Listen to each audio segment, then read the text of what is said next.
প্রিয় শিক্ষার্থী, আসসালামু আলাইকুম। এইচএসসি হিসাব বিজ্ঞান প্রথম পত্র তৃতীয় অধ্যায় হিসাব, আজকে আমাদের প্রথম ক্লাস। তো প্রিয় শিক্ষার্থীবৃন্দু, হিসাব বিজ্ঞান প্রথম পত্রের সমস্ত ম্যাথের সলিউশন পাবে ইনশাল্লাহ আমার এই চ্যানেলে। তো আমার চ্যানেলের উপরে চোখ রাখো। তো এই শুরুতে বলবো, প্লিজ আমার চ্যানেলকে সাবস্ক্রাইব করো। তোমাদের জন্য এত কষ্ট করে ভিডিও বানাবো, প্লিজ আমার চ্যানেলকে সাবস্ক্রাইব করো। তো আজকে আমাদের প্রথম ক্লাস তৃতীয় অধ্যায়ের মাধ্যমে শুরু। তো চলো আমরা শুরু করি। প্রথমত আমি লিখলাম হিসাবের নাম, হিসাবের শ্রেণী, কারণ। তো হিসাবের নাম লিখলাম আমি এক নাম্বার দিয়ে আসবাবপত্র। তো আসবাবপত্র আমরা হিসাবের শ্রেণী হলো সম্পত্তিবাচক হিসাব, কারণ আসবাবপত্র ব্যবসা প্রতিষ্ঠানের সম্পত্তি। আসবাবপত্র ব্যবসায় প্রতিষ্ঠানের ব্যবসায়ী প্রতিষ্ঠানের সম্পত্তি, সুতরাং এটি সম্পত্তিবাচক হিসাব।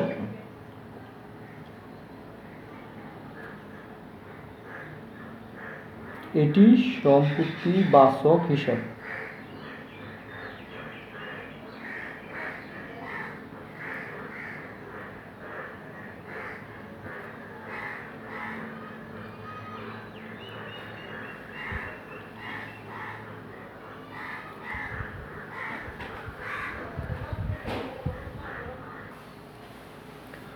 প্রিয় শিক্ষার্থী, আমাদের দ্বিতীয় নাম্বারটা আমরা লিখব হানিফ হিসাব।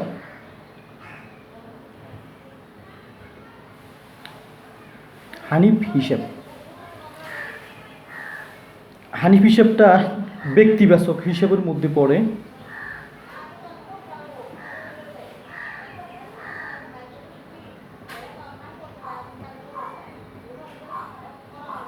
ব্যক্তিবাচক হিসাব। তো লিখবো আমরা কারণের মধ্যে হানিফ একজন ব্যক্তি।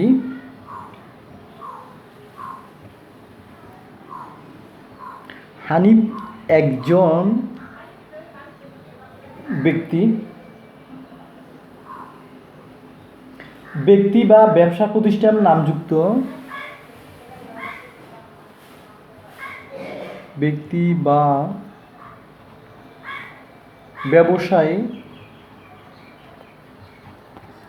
ব্যবসায়িক প্রতিষ্ঠানের নামযুক্ত,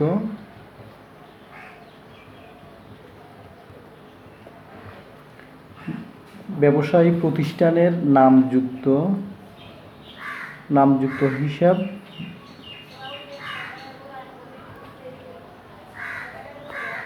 নামযুক্ত হিসাব হলো ব্যক্তিবাচক হিসাব।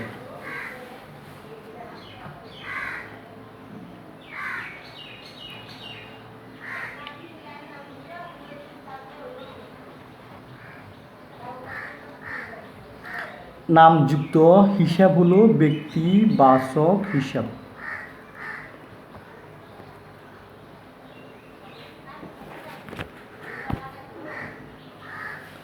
তৃতীয় নম্বরে আমরা লিখব বেতন হিসাব। বেতন হিসাব, তো বেতন হিসাব আমরা আয় ব্যয় বেচক হিসাবের মধ্যে অন্তর্ভুক্ত। আয়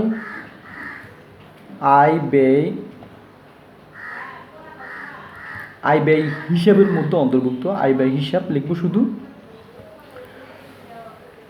এখন আমরা ব্যাখ্যা লিখব, বেতন একটি খরচ অ্যাকাউন্ট বা ব্যবসা প্রতিষ্ঠানের একটি ব্যয় হিসাব। বেতন ব্যবসা প্রতিষ্ঠানের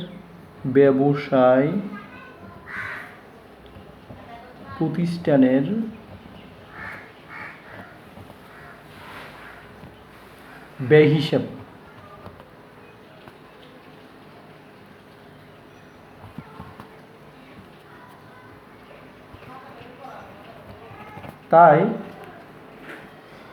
তাই বেতন আয় ব্যয় হিসাবের মধ্যে অন্তর্ভুক্ত।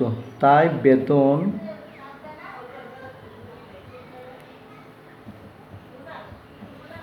আয় ব্যয় হিসাবের অন্তর্ভুক্ত।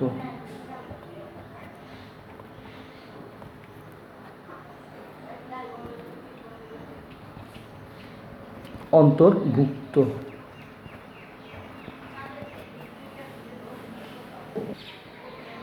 4 নম্বরে আমরা সিরিয়ালে রাখবো নগদান হিসাব।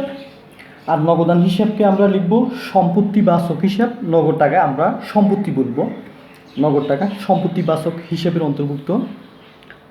সম্পত্তিবাচক হিসাব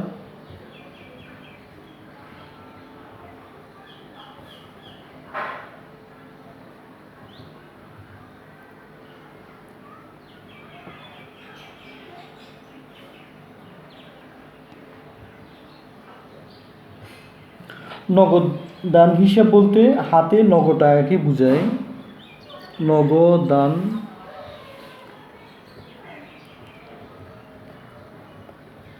হিসাব বলতে হাতে নগদ টাকাকে বোঝায়।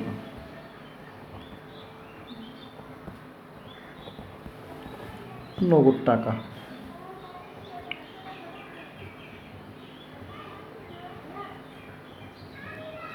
তাই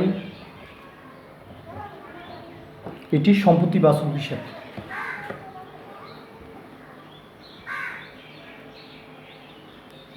তাই এটি সম্পত্তিবাচক হিসাব।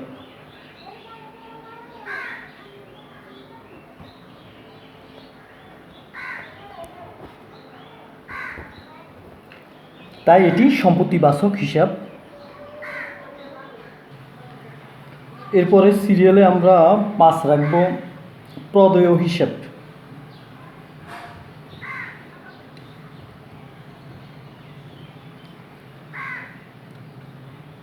প্রদেয় হিসাব ব্যক্তিবাচক হিসাবের অন্তর্ভুক্ত। ব্যক্তিবাচক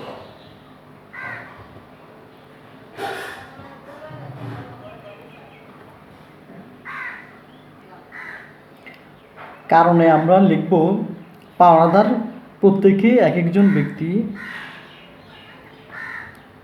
পাওনাদার প্রত্যেকে এক একজন ব্যক্তি, এক একজন। তাই এটি ব্যক্তিবাচক হিসাব। তাই এটি ব্যক্তিবাচক হিসাব।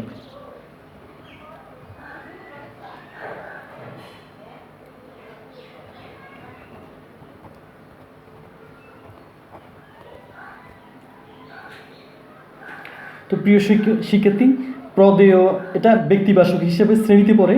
তো প্রদেয় শব্দের অর্থ যা আমরা দিতে হবে, এটা আমার ডাই অ্যাকাউন্ট।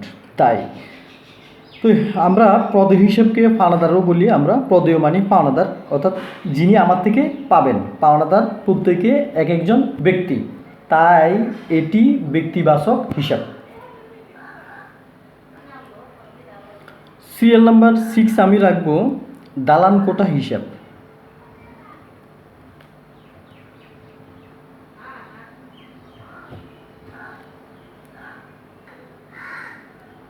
দালান কোটা সম্পত্তিবাচক হিসাব।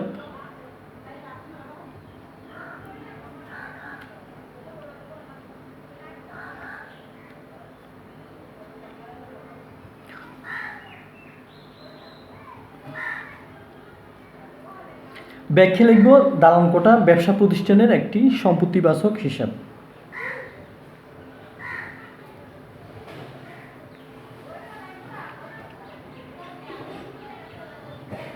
দালান কোটা ব্যবসা প্রতিষ্ঠানের একটি সম্পত্তি।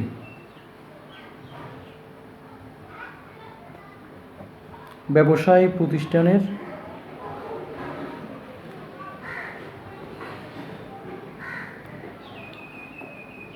প্রতিষ্ঠানের সম্পত্তি।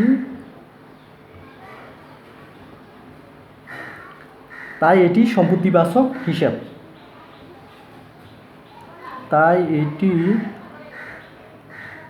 সম্পত্তিবাচক হিসাব।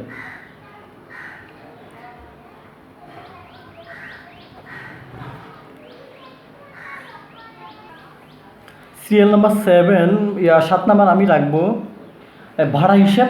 ভাড়া হিসাব আমরা আয় ব্যয় হিসাব বা নামিক হিসাব বলবো। ভাড়া হিসাবটা আয় ব্যয় হিসাব, আয় ব্যয় বা নামিক হিসাবও লিখে যাবে। তো আমরা আয় ব্যয় হিসাবটাই লিখব। ভাড়া হিসাব আয় ব্যয় হিসেবের মধ্যে পড়বে। তো আমরা কারণে লিখব ভাড়া ব্যবসা প্রতিষ্ঠানের একটি খরচ হিসাব, তাই এটি আয় ব্যয় হিসেবে অন্তর্ভুক্ত। ভাড়া ব্যবসায় প্রতিষ্ঠানের একটি খরচ।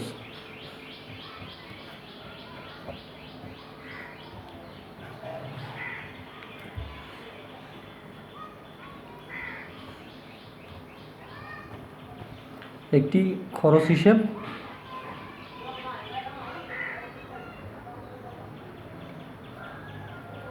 তাই এটি আয় ব্যয় হিসেবে অন্তর্ভুক্ত।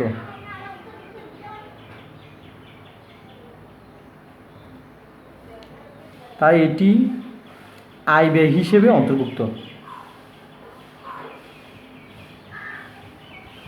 আয় ব্যয়, তাই এটি আয় ব্যয় হিসাব, তাই এটি আয় ব্যয় হিসাব। প্রিয় শিক্ষার্থী, সিরিয়াল নাম্বার আমি 8-এ রাখবো সুদ হিসাব।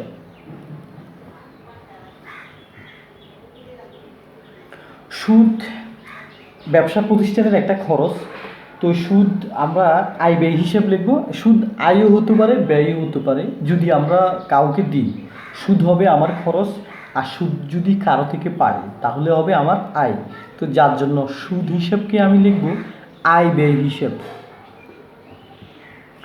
আয় ব্যয় হিসাব। সুদ হিসাব ব্যবসায়ের একটি খরচ অথবা আয় হতে পারে, তাই সুদ হিসাব আয় ব্যয় হিসেবের অন্তর্ভুক্ত। তো আমি লিখব সুদ দিলে খরচ, সুদ প্রদান করলে খরচ,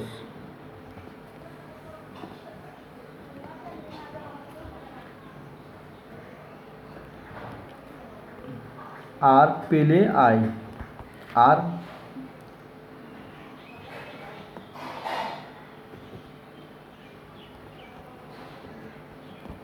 পাওয়া গেলে আয়।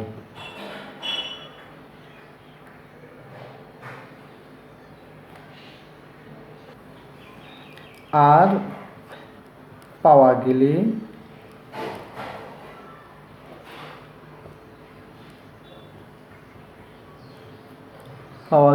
আয়, তাই এটি আয় ব্যয় হিসেবের অন্তর্ভুক্ত।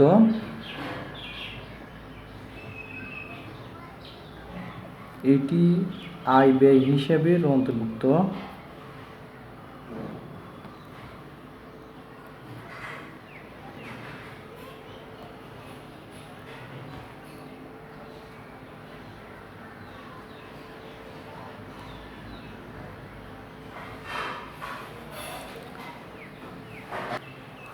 সিরিয়াল নাম্বার 9-এ আমি রাখবো অবচয়।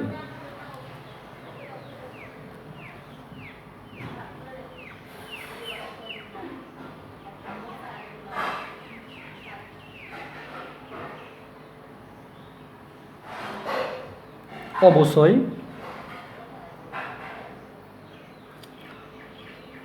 অবচয় আয় ব্যয় হিসাবের অন্তর্ভুক্ত। আয়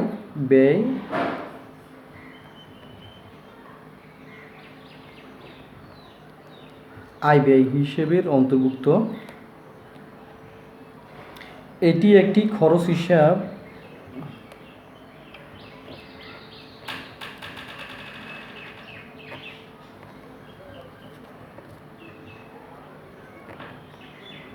এটি একটি খরচ হিসাব। সম্পত্তির মূল্য কমে যাওয়াকে অবচয় বলা হয়। সম্পত্তি মূল্য কমে যাওয়াকে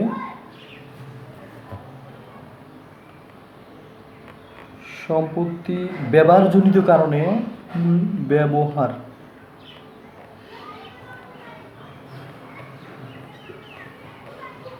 জনিত কারণে দাম কমে যাওয়াকে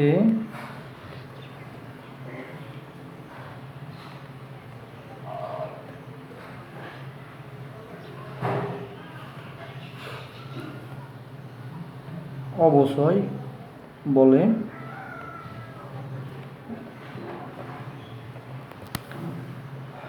অর্থাৎ একটা সম্পত্তি মনে করো আজকে আমি 10,000 টাকা দিয়ে ক্রয় করলাম, 3 বছর পর তো আমি 10,000 টাকা ব্যবহার বিক্রি করতে পারবো না। কেননা সম্পত্তি এই যে 3 বছর পর্যন্ত আমি যে ব্যবহার করলাম, এতে সম্পত্তির দাম মূল্য কমেছে। এই যে 3 বছর পরে ওই 10,000 টাকার সম্পত্তি যদি আমি 5,000 টাকা সেল করি, 5,000 টাকা বিক্রি করি, এই যে 5,000 টাকা বিক্রি করলাম আর বাকি 5,000 টাকা যে দাম কমে গেল, এই 5,000 টাকা যে আমি পেলাম না, এই 5,000 টাকা হলো অবশ্যই, অর্থাৎ ব্যবহারজনিত কারণে সম্পত্তির দাম কমে যাওয়া, মূল্য কমে যাওয়াকে আমরা অবশ্যই হিসাব বলবো। তো এটি ব্যবসা প্রতিষ্ঠানের একটা খরচ হিসেবে অন্তর্ভুক্ত। তো এই প্রিয় শিক্ষার্থীবৃন্দু, আশা করি তোমরা অনেকটা ধারণা পাইছো। আজকে ছিল আমাদের হিসাব বিজ্ঞানের প্রথম ক্লাস, হিসাব বিজ্ঞান প্রথম পত্র, এইচএসসি 3য় অধ্যায়। তো আমার চ্যানেলের উপরে চোখ রাখা, পর্যায়ক্রমে আমি ইনশাল্লাহ সবগুলো ক্লাসে অনলাইনে আপলোড করব। হিসাব বিজ্ঞানের পুরো বইয়ের সমস্ত ম্যাথের সলিউশন পাবা ইনশাল্লাহ।